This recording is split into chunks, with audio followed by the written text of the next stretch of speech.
আপনারা 16 জন মেম্বার রয়েছেন এবং আপনাদের প্রত্যেককে ইন্ডিভিজুয়ালি মার্কিং করা হচ্ছে। সেজন্যে আমরা ওই মার্কিংয়ের উপর বেস করে আপনাদের এখান থেকে যারা সবচেয়ে ভালো তাদেরকে আমরা সিলেক্ট করব। 5টি টাস্ক শেষে আমরা পেয়ে গেছি এফএলপি টপ 10। তারা অপেক্ষা করছে নতুন টাস্কের, কিন্তু সহযোগী জাজ তসলিম আহমেদ শুরুতেই বেছে নিলেন দুজন টিম লিডার। দুটো টিম হোক, দুটো টিমের মধ্যে আপনি একটা লিড করেন, আপনি একটা lead করেন।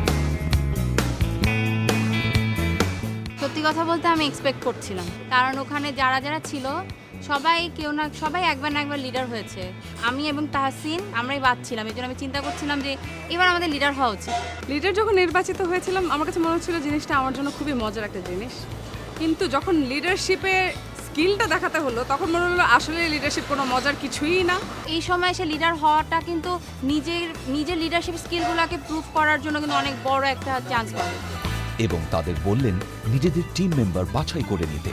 তো প্রথম বলা হচ্ছিল যে মার্কেটিং থেকে কাকে তুমি চুজ করো। তো শুরুতে আমার মাথা ঠিক আছে, 333-তে মুরাদ লিডার ছিল, সামহাও মুরাদকেই ডাকি তাহলে। মুরাদ ভাই যখন তাসিনের গ্রুপে চলে যায়, মনির ভাই থাকে, তো মনির ভাইয়ের সাথে আমার কখনো কাজ করা হয়নি, তো এই জন্য আমি মনির ভাইকে বলে যে হ্যাঁ তাহলে মনির ভাই আমাদের টিমে আসুক। কিন্তু আমরা আসলে যা চিন্তা করি ওটা একদমই কিছুই হয় না। দুর্ভাগ্যজনক বা সৌভাগ্যজনক যে কোনোভাবেই হোক, মুরাদ ভাইকে তখন আমার টিমে দিয়ে দেওয়া হয়েছে সোয়াপ করে, এবং মনির ভাইকে ওই টিমে দিয়ে দিয়েছে। গ্রুপে কম্পোজিশনটা এভাবে হলো যে 5 জনের মধ্যে আমরা 2 জন এইচআরের, 2 জন মার্কেটিংয়ের এবং 1 জন ফিনান্সের। আমার টিমের কম্পোজিশনটা আমি বলবো সব রকম ছিল, সব কিছুর মিক্স। টপ 10কে দুটো টিমে ভাগ করা শেষ, টাস্কও জানিয়ে দেওয়া হয়েছে। এবার আমাদের টাস্ক ছিল বাংলাদেশ ব্র্যান্ড করা, বাংলাদেশ ব্র্যান্ডিং।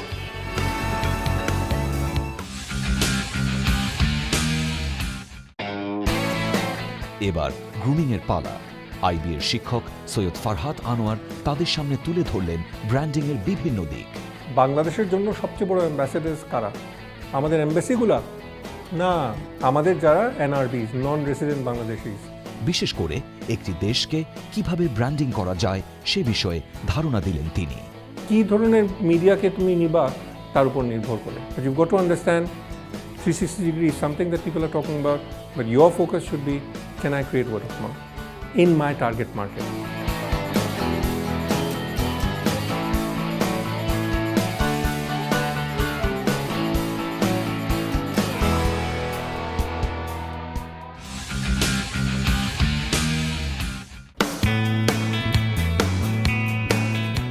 আমাদের টাস্ক ছিল two brand Bangladesh, country branding, এবং বাংলাদেশকে বিশ্বের কাছে এমন একটা স্ট্রং পয়েন্টে ফুটিয়ে তোলা যেন এক নামে বাংলাদেশকে সবাই চেনে।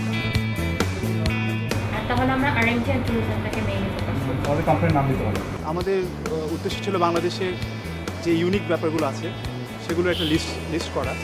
তো লিস্ট করার পর দেখেছি যে কোনটাকে ব্র্যান্ডিং করা সহজ হবে আর কোনটা ব্র্যান্ডিং করা আসলেই দরকার।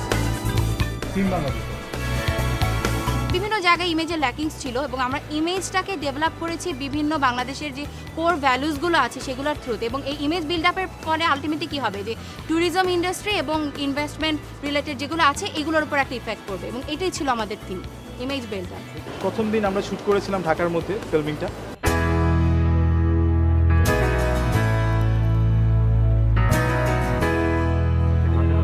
টিভিসি শুটিংয়ের জন্য আমরা প্রথমে ঢাকার এখানে আমরা 21শে ফেব্রুয়ারি তাকে যেহেতু আমাদের এটা একটা পয়েন্ট ছিল, আমরা শহীদ মিনারে গিয়েছিলাম, সেখানে ছোট একটা আমরা শুটিংয়ের মতন করেছি। সিঁড়ি বাইয়ে ওঠা কিন্তু অনেক সময় অনেক সিনেমের ব্যাপার স্যাপার কিন্তু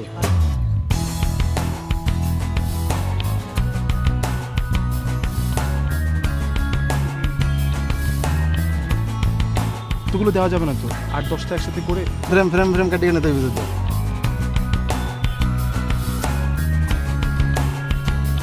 এরপর আমরা আরএমটি সেক্টরের জন্য একটা গার্মেন্টসে গিয়েছিলাম, সেখান থেকে কিছু ফুটেজ নেওয়া হয়েছে।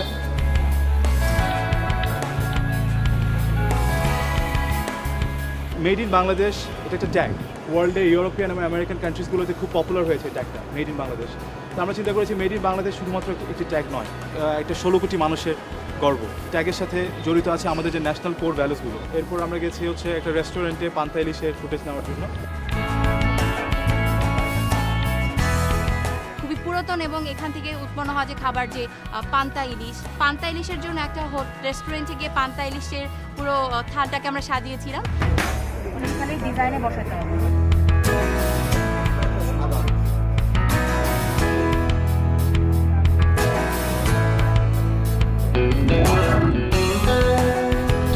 এরপরে লংগেস্ট সি বিচটাকে ফোকাস করার জন্য আমরা কক্সেস বাজার গিয়েছিলাম। শুটিংয়ের ক্ষেত্রে যেটা প্রবলেম ছিল যে ঢাকা থেকে কক্সেস বাজার অনেক দূর, প্রায় 400-450 কিলোমিটারের মতন কিন্তু দূর। সো এটা যাওয়াটা অনেক পেইনফুল ছিল, যাওয়াটা পুরো সারা দিন আমাদের নষ্ট হয়ে গেছিলো যেতে যেতে।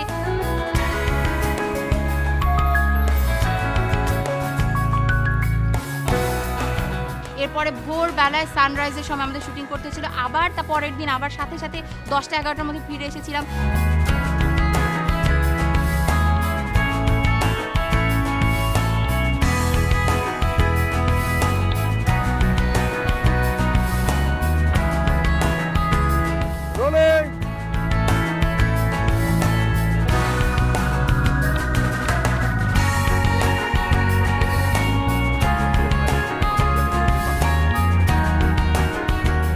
শুধুমাত্র সি বিচ না, আমাদের ইয়ুথ, আমাদের পিপল, এই জিনিসটাকেও আমাদের কোর ভ্যালুজের মধ্যে রয়েছে। ওগুলোকে ফোটানোর জন্য আমরা ওখানে শুটিং স্পট হিসেবে কক্সেস বাজারকে বেছে নিয়েছি।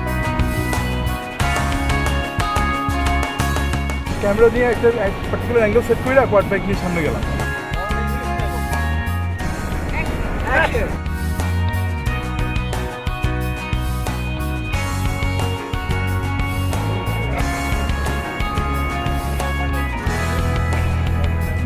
এক রাতে গিয়েছি, দেন শুটিং করে আবার সেদিনই চলে এসেছি। সো পুরোটা জার্নির মধ্যে ছিল, জাস্ট আমরা ওখানে 5-6 ঘন্টা শুটিং করার জন্য ছিলাম। আরো হাসি, একদম দাঁত মুখে দেখা যাবে দাঁত আরেকটু জোরে। এই দিকে তাকাও।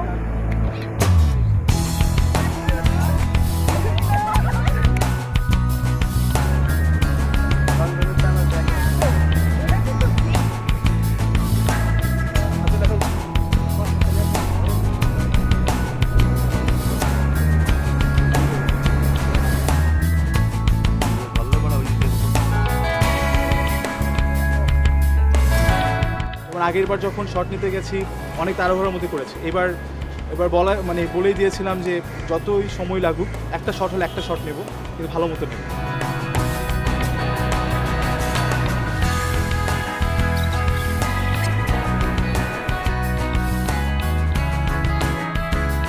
পরের দিন সকালবেলা থেকে শুরু করে দুপুর পর্যন্ত শুটিং শেষ করে আবার দুপুরেই ব্যাক করেছি।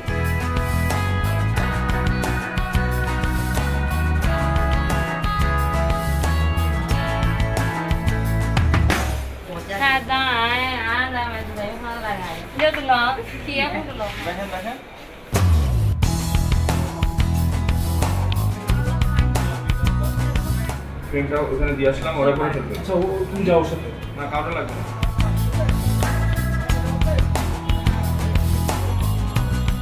আর এটা শর্টটা দেন। এটা তো লুজ না, এটা প্যাকেট। প্যাকেটে কয়টা আছে? 50 টাকা। আমার টাকা লাগবে না।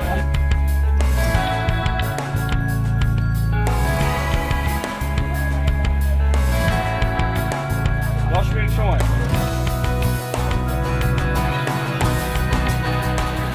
যেমন যেহেতু আমাদের এটা বাংলাদেশ ব্র্যান্ডিং রিলেটেড মানে মার্কেটিং রিলেটেড যত স্ট্র্যাটেজি আছে এগুলো সব মানে মোটামুটি তাদের একদম রেসপন্সিবিলিটি ছিল। আমরা এটাকে মনিটর করেছি, মানে as a team leader monitor করেছি। এবং আমি আর সাবরিনা HR যেহেতু, সো টিম ম্যানেজমেন্ট করা থেকে শুরু করে টাস্ক ডিস্ট্রিবিউশন করা, ডিউরেশন কত যাবে, কার রেসপন্সিবিলিটি কেমন এবং ওটার ইভ্যালুয়েশন কেমন হবে, এইগুলো আমাদের মেইন কাজ ছিল। তবে আমরা সবাই টিভিসি মেকিংয়ের সময় দেখা গিয়েছে যে ডিরেকশন থেকে শুরু করে তারপরে লোকেশন স্কাউটিং, এগুলো সব কিছু আমরা সবাই মিলেঝিলেই করেছি। কিন্তু মেইন জায়গাগুলো সবার একরকমই ছিল যে তুমি এই কাজ করবে, আমি এই কাজ করবো।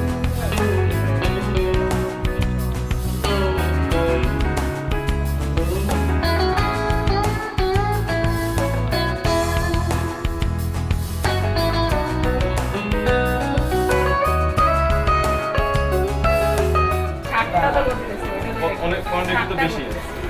8টা মাত্র, আর 100 হইলে এক কথা আছে। ফাইন্যান্স বলে দিয়েছে আমাকে 40 টাকার মধ্যে সব ম্যানেজ।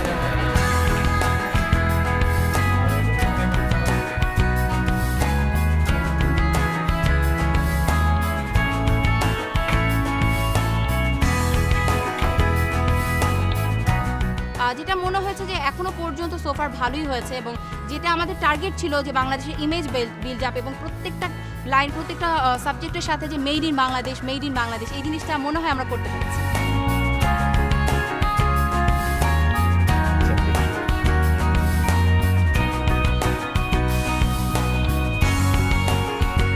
এডিটিংয়ে আমি থাকিনি, আমি যেটা আমাদেরকে স্ট্র্যাটেজিটা সাবমিট করতে হবে সেটাতে আমি ছিলাম, এবং এডিটিং প্যানেলে মুরাদ এবং আমাদের টিমের মুরাদ এবং রনি ওনারা এডিটিং প্যানেলে রয়েছে।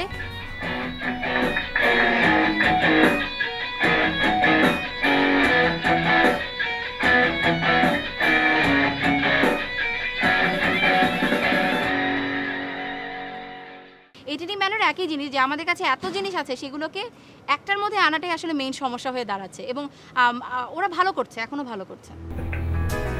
জোর দিয়ে বলবেন না, this is the only nation. Definitely UNESCO কেন এটাকে ন্যাশনাল মাল্টিলিঙ্গুইস্টিক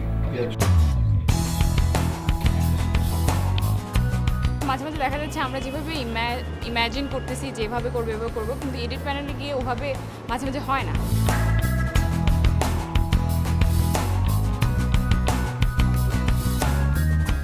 অনেক ইমপ্রুভমেন্ট হয়েছে। আমাদের দরকার শুরুর দিকে প্রথম 5 সেকেন্ডটা যে নষ্ট হয়ে যায়, অ্যাটেনশন থাকে না, তেমন কিছু একটা দিতে যেন ওই সময়টা ফোকাসটা আসে, অ্যাটেনশনটা আসে, তারপর আমাদের টিভিটা শুরু হবে। তো এই প্রথম 5-10 সেকেন্ড আমরা কিছুই দিই নাই, প্রথম 5-10 সেকেন্ড শুধু ব্র্যান্ডটা এসছে, ট্যাগটা এসছে, এবং এরপরে শুরু হয়েছে, কারণ এটা ইম্পর্টেন্ট যে মেসেজটা বোঝা শুরু থেকে।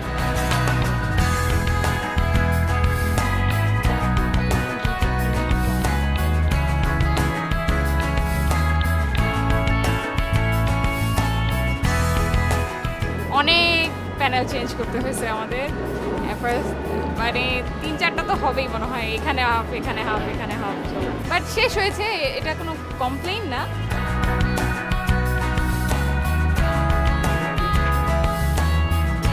এডিটিং প্যানেলে অনেক কাজ করতে হয়েছে, সবগুলো যা ফিল্মিং হয়েছে সবগুলো থেকে কেটে কেটে নেওয়া অনেক কষ্টের ব্যাপার ছিল, তবে যারা এডিটিং প্যানেলে ছিলেন তারা অনেক সাহায্য করেছেন, সব কিছু মিলিয়ে একটা সুন্দর কিছু দাঁড় হয়েছে।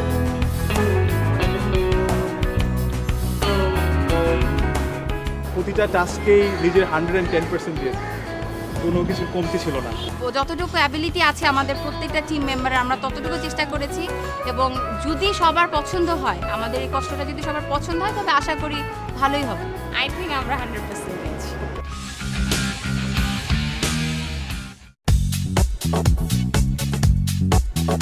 আমরা বাংলাদেশ ব্র্যান্ডিংয়ে অনেক বিষয় প্রথমে ঠিক করেছিলাম যে কি করব না করব, তারপরে মনে হলো যে না, বাংলাদেশ ব্র্যান্ডিং নতুন কিছু একটাতে করি, ট্যুরিজম তো আছে বাংলাদেশ ব্র্যান্ডিংয়ে। প্রথমে আমরা টার্গেট মার্কেটটা ঠিক করেছি, সেটা অবশ্যই সারা ওয়ার্ল্ড, কিন্তু সেন্টার পয়েন্ট করে ধরলে ইউরোপিয়ান ইউনিয়ন। তো সামহাও আমরা কনক্লুশনে আসলাম এভাবে যে আমরা ইয়াং বাংলাদেশকে প্রমোট করার জন্য দুটো সেক্টরকে বেছে নিই। একটা হচ্ছে শিপ বিল্ডিং, যেটা এখন খুবই বুমিং বাংলাদেশে, আর আরেকটা হচ্ছে আমাদের আইটি সেক্টর। আমাদের খুবই আউটসোর্সিং হচ্ছে, আর এটা খুবই পপুলার, যে ওয়ার্ল্ড মার্কেটের ডিমান্ড অনেক হাই। এখানে অনেক ধরনের এলিমেন্টস আছে, বাট সবচেয়ে দক্ষ যে জনশক্তিটা গড়ে তোলা সম্ভব ফিউচারে, সেটা হচ্ছে বাংলাদেশের জনগণ। আচ্ছা, গভর্নমেন্ট ইভান bureau of manpower and employment and training, এটা হচ্ছে তোমার গভর্নমেন্টের বডি পার্ট, যারা কাজ করে ওরা আলাদা, মানে স্টেক হোল্ডার হিসেবে ওরা ডিফারেন্ট। তো এটাই হচ্ছে আমরা ডিফারেন্সিয়েট করতে যাচ্ছি, যে আমাদের যে ইয়াং পিপল আছে, ওই ইয়াং পিপলদের যে পটেনশিয়ালটা আছে, পটেনশিয়ালকে ইউটিলাইজ করাটাই হচ্ছে আমার পজিশন। আমার টিমের কম্পোজিশনটা আমি বলবো সব রকম ছিল, সব কিছুর মিক্স, মানে সবাই অনেক বুঝে, আসলে শেষের দিকে যেটা হলো সবাই বুঝে, তো সবাই যখন বুঝে তখন সব মাথায় একটা ডিসিশনে আসতে একটু টাইম বেশি লাগে, কারণ সাধারণত যদি আমি একটা কিছু বলি সেটা যদি ঠিক হয়, তখন দেখা যায় যে আর বাকি 3জন সম্ভব অ্যাগ্রি করে, কিন্তু যখন 5টা মানুষই সব কিছু বুঝতে থাকে, তখন একটা ডিসিশনে পৌঁছাতে আসলে অনেক সময় লাগে। এখানে আমরা ইউথকে কিভাবে ডিফাইন করব? আমরা যদি বলি Bangladesh ministry of labour and employment, বাংলাদেশের এই মিনিস্ট্রিটা কাদের নিয়ে কাজ করে? বাংলাদেশের পপুলেশন। বাংলাদেশ পপুলেশন আমরা ম্যাক্সিমাম কি দেখতেছি?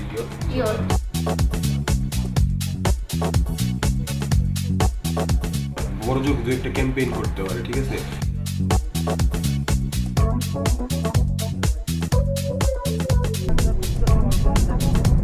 আমাদের টিভিসি শুট করার জন্য তো আসলে প্রথমে ডিসিশন যেটা বললাম যে ওটা মেক করাটা একটা বড় ব্যাপার ছিল। তারপর আমরা অনেকগুলা জায়গায় গেলাম, মনে হলো যে এফএলপির বদৌলতেই হোক আর যাই হোক অনেকগুলা নতুন নতুন জিনিস দেখতে পেরেছি।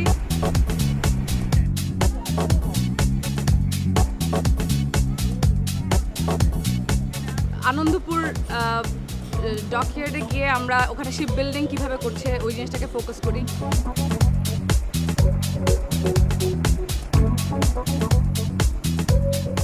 যেহেতু পারমিশন দিতে চাচ্ছে না, তো আমরা কি করলাম, একটা নৌকা ভাড়া করলাম। নৌকা ভাড়া করে আমরা জাস্ট নৌকা ভ্রমণের মতো করে তাদের শ্যুটটা করে নিলাম।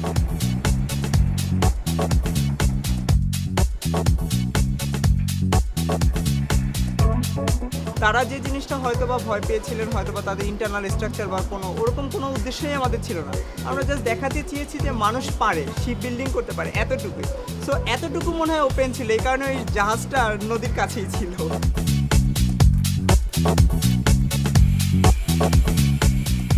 অ্যাকচুয়ালি আমরা কি চাচ্ছি, কি দেখাতে চাচ্ছি।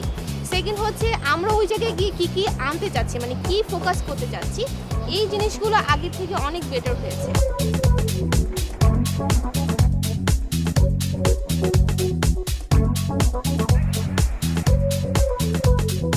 লতিফ বাওয়ানি জুট মিলে গেলাম।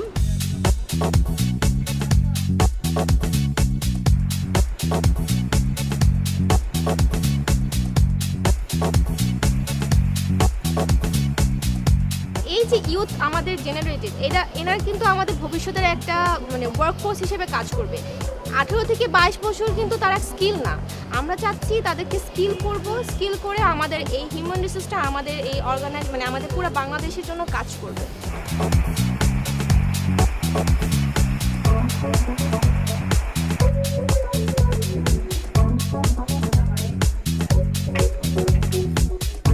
শুধু হিউম্যান রিসোর্সটাকে টার্গেট করি, এই জন্য আমরা যে কয়টা দেশি পণ্যের যেখানে লেবার ইন্টেন্সিটি হাই সেসব জায়গাকে টার্গেট করে সেসব জায়গা ভিজিট করে তাদের থেকে ইন্টারভিউ নিয়ে তাদের ফিডব্যাক নিয়ে যে বাংলাদেশের যে এফিশিয়েন্ট ওয়ার্কফোর্স এটাকে আমরা কীভাবে ফুটিয়ে উঠাতে পারি, এই জন্য আমরা আমাদের সর্বাত্মক চেষ্টা করেছি। আমরা এসে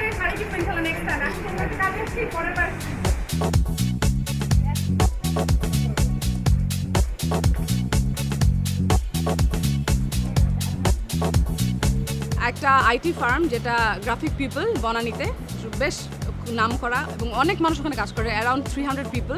ওইখানে আমরা গেলাম। আমাদের বেসিক্যালি টার্গেট হচ্ছে বাংলাদেশ ব্র্যান্ডিং। এটা একটা TVC making representative, it's a vast thing.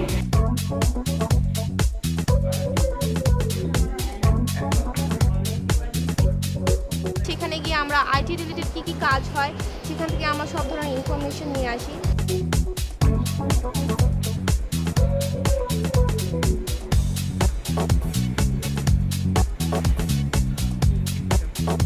সেই সব ইন্ডাস্ট্রিকে ফোকাস করেছি যেসব আমাদের গ্রোয়িং, লাইক আইটি কিন্তু আমাদের দেশে এখন খুব একটা গ্রোয়িং একটা ইন্ডাস্ট্রি।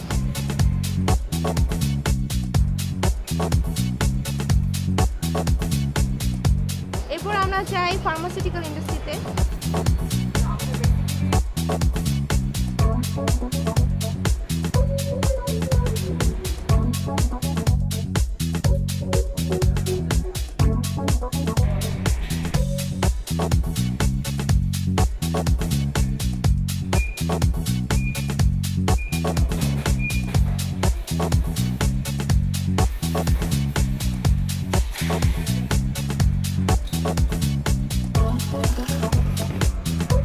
অনেক সময় হয়েছে যে আমাদের ইনস্ট্যান্ট ডিসিশন নেওয়া লাগছে, যে একটা জায়গা থেকে আরেকটা জায়গা এত দূরে, সাপোজ একটা গার্মেন্টসে যাচ্ছিলাম, তখন একটা জায়গা থেকে একটা জায়গা এত দূরে যে সম্ভব না, এটা ডে লাইট থাকে না। তখন আমরা কি করলাম, পাশে একটা গার্মেন্টস, হুট করে গাড়ি নিয়ে ঢুকে গেলাম।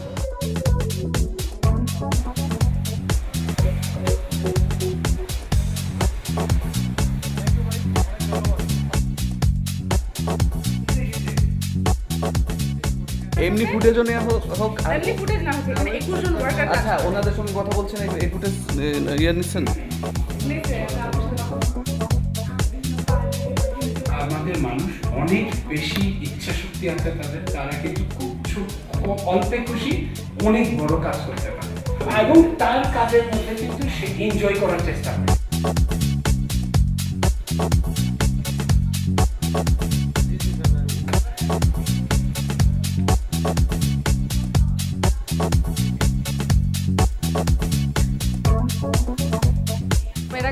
ব্র্যান্ডিং করলাম, রংপুর ডিভিশন ব্র্যান্ডিং, তখনই মনে হলো কাজটা অনেক খুব কঠিনই ছিল আসলে। এরপরে যখন দেখলাম বাংলাদেশ ব্র্যান্ডিং সাবজেক্ট, তখন মনে হলো বাংলাদেশ ব্র্যান্ডিং আরও কঠিন কাজ। এটা ওটা করতে আমাদের অবস্থা মোটামুটি এক একটা টিম মেম্বারের অবস্থা খারাপ হয়ে গিয়েছিল, বাট এইবারের বার মনে হলো এটা আসলেই কঠিন একটা কাজ। ওই যে demographic dividend, About 1/3 of our population is between the age of 18 to 22 years, which is demographic dividend of our 18 to 22 years দিলে মনে হয় বেটার হবে। আচ্ছা, এটার পরে কি এই লাইনটা কি এটা সাথে নাকি?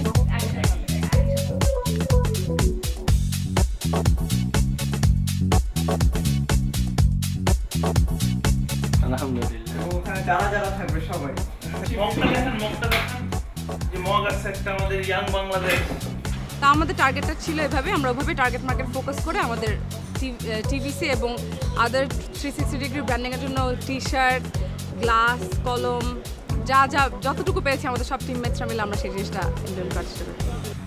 এটা যেমন এই কোম্পানি করতেছে আর আমাদেরও আছে, আমরা ওর সাথে কো স্পন্সর করছি, ঠিক আছে?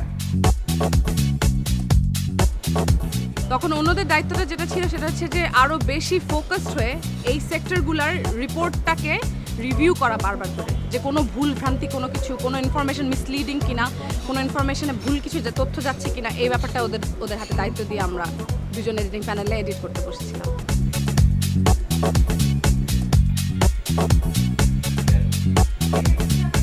এডিটিংয়ে সত্যি কথা বলতে চ্যানেলের অফিসটা দেখলেই প্রথমে খুশি হয়ে যাই, এডিটিং প্যানেল রুমে গেলে আরও খুশি হয়ে যাই। আমরা নির্ভর ফোকাস করবো যে দুইটা জিনিস, একটা হচ্ছে শিপ বিল্ডিং আর একটা ফোকাস করবো হচ্ছে আমাদের আইটি। যিনি আমাদের এডিটিং করে দিচ্ছেন উনি হচ্ছে মামুন ভাই, ওনাকে দেখে তো আরেকটু মনে হলো সাহস বেড়েছে।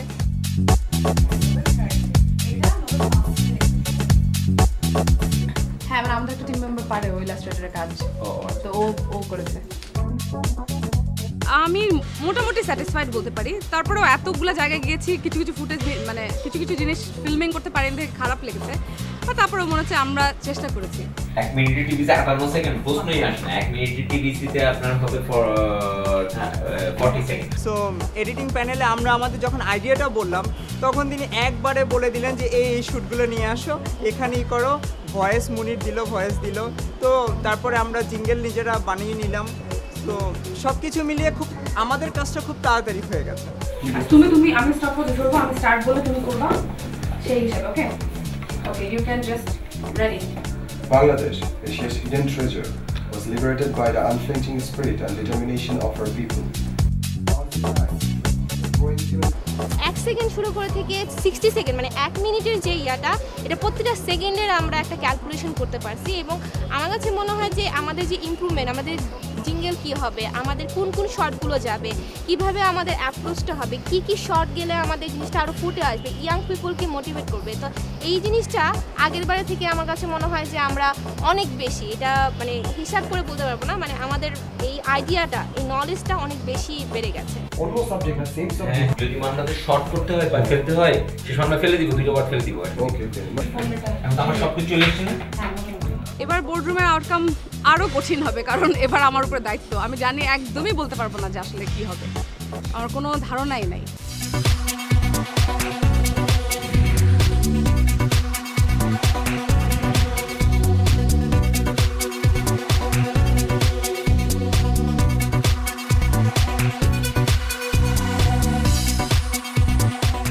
এবং আপনাদের 5 জন থেকে যে 3 জন আমাদের সাথে যাচ্ছেন,